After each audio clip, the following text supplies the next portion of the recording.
Baik, bismillahirrahmanirrahim. Assalamualaikum warahmatullahi wabarakatuh. Welcome back to my channel. Selamat datang di Abil Maiwa Channel. Jadi teman-teman, channel ini merupakan channel pendidikan tempat kita berbagi tentang aplikasi pendidikan, Microsoft Office, serta tips dan triks komputer. Jadi pada video kali ini kembali lagi admin akan mencoba mengupdate informasi terbaru seputar P3K Guru di tahun 2023. Yang mana di sini kami ucapkan ya selamat ya untuk kategori guru honorer ini. Ulasan penting peluang lulus 3 kategori pelamar status TP di seleksi P3K Guru 2023. Tidak dapat penempatan kategori guru honorer ini, sisa menunggu penempatan P3K Guru 2023. Amin ya. Jadi sebelum kita lanjut, bagi rekan-rekan guru yang baru pertama kali menemukan channel ini, jangan lupa tekan tombol subscribe dan aktifkan lonceng notifikasinya agar setiap hari Bapak Ibu bisa mendapatkan informasi-informasi terbaru seputar P3K Guru di tahun 2023 ini. Baik Bapak Ibu, tanpa berlama-lama lagi kita langsung saja to the point ke informasinya. Jadi di sini Bapak Ibu kami sudah rangkum terkait dengan ulasan penting ya peluang lulus 3 kategori pelamar prioritas status TP di seleksi P3K Guru tahun 2023. Yang pertama kita bahas Bapak Ibu ya. Yang pertama adalah guru honorer prioritas 1 tanpa penempatan di sekolah induk.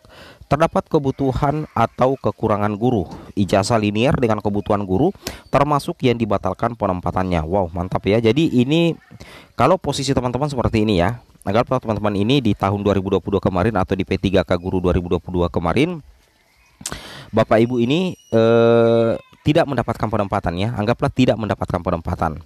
Artinya bisa jadi kemungkinan ada sesuatu menyebabkan Bapak Ibu tidak mendapatkan penempatan. Misalkan dalam satu sekolah itu ada formasi 3 ya, ada formasi 3, kebutuhan 4.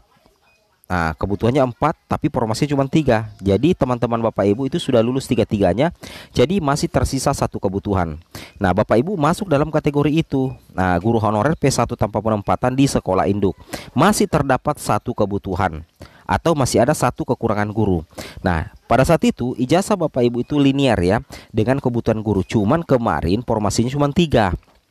Sehingga secara otomatis Bapak Ibu tidak lolos ya, tidak mendapatkan penempatan meskipun kebutuhan di sekolah Bapak Ibu itu 4. Tapi yang lolos itu, yang formasinya itu hanya 3 dan Bapak Ibu tidak mendapatkan penempatan meskipun ada kebutuhan.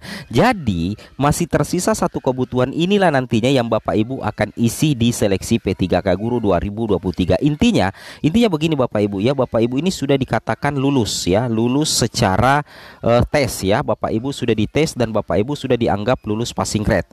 Kalau posisinya seperti ini, maka nantinya di seleksi P3K Guru 2023 Bapak Ibu itu tidak perlu lagi dites, sehingga Bapak Ibu hanya akan mengisi penempatan itu. Bapak Ibu hanya akan menunggu ketika nantinya di sekolah Bapak Ibu yang kebutuhannya 1 itu dialokasikan 1 saja formasi dan 1 kebutuhan, maka Bapak Ibu lah yang posisi P1 itu akan mengisi formasi yang ada di sekolah Bapak Ibu, karena Bapak Ibu adalah P1 dan ijazah Bapak Ibu itu linear dengan kebutuhan guru, dan ini juga termasuk bagi yang kemarin dibatalkan penempatannya yang berjumlah 3043. Seperti itu ya. Itu yang mesti Bapak Ibu pahami terkait ulasan pentingnya. Nah, kemudian berikutnya adalah ini Bapak Ibu ya.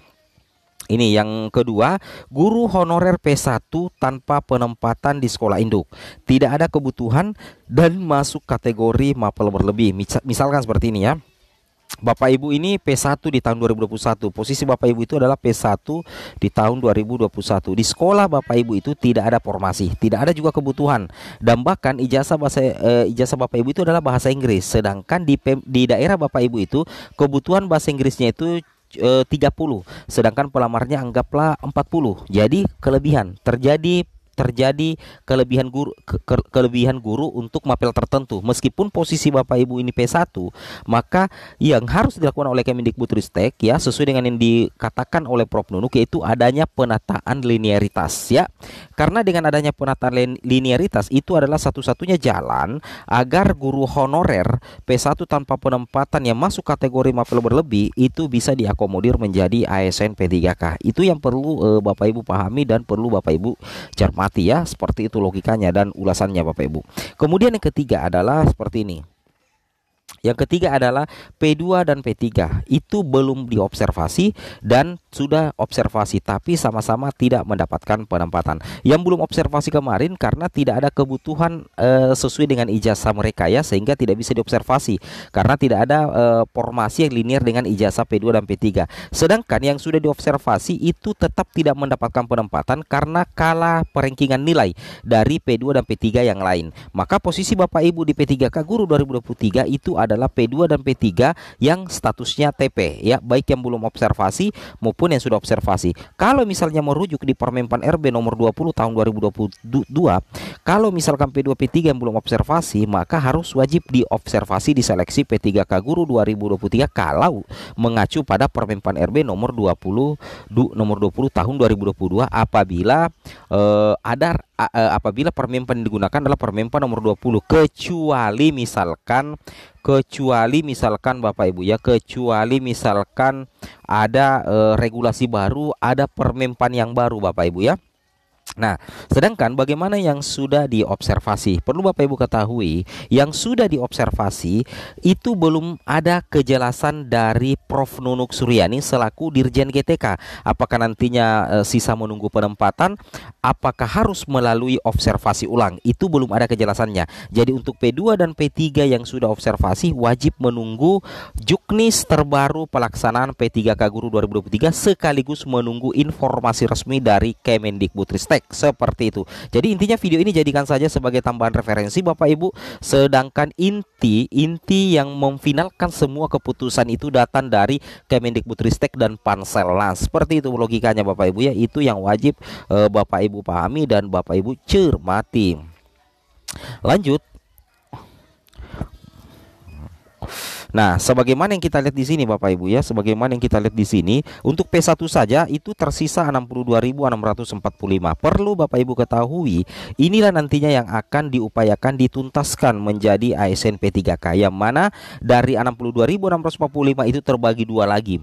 Ada yang ada kebutuhannya dan ada yang tidak ada kebutuhannya. Yang ada kebutuhannya itu aman ya. Sisa Pemda mengajukan formasi maka bisa langsung diangkat tanpa tes menjadi ASN P3K. Sedangkan 17.000 ini yang admin katakan tadi perlu penataan linearitas karena masuk dalam kategori mapel berlebih. Itu yang wajib Bapak Ibu pahami.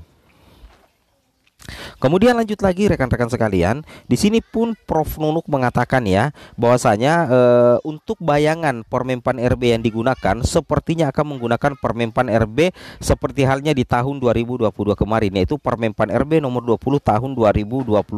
Alasannya apa? Alasan menurut Prof. Nunuk adalah untuk mempercepat rekrutmen P3K 2023 tambah Dirjen Nunuk, maka Permenpan RB nomor 20 2022 tidak diubah. Artinya seleksi P3K Guru 2023 menggunakan regulasi yang digunakan seperti P3K 2022. Jadi kalau misalkan Permenpan ini yang digunakan, maka regulasinya itu sama dengan P3K Guru 2023 2022 yang mana akan terbagi 3 kategori pelamar prioritas, yaitu P1, P2, P3. Nah, inilah yang diurutkan dulu, yang dituntaskan dulu P1, setelah itu baru P2 dan setelah itu baru P3. Seperti itu ya. Semoga bermanfaat. Wabillahi taufik wal hidayah. Wassalamualaikum warahmatullahi wabarakatuh.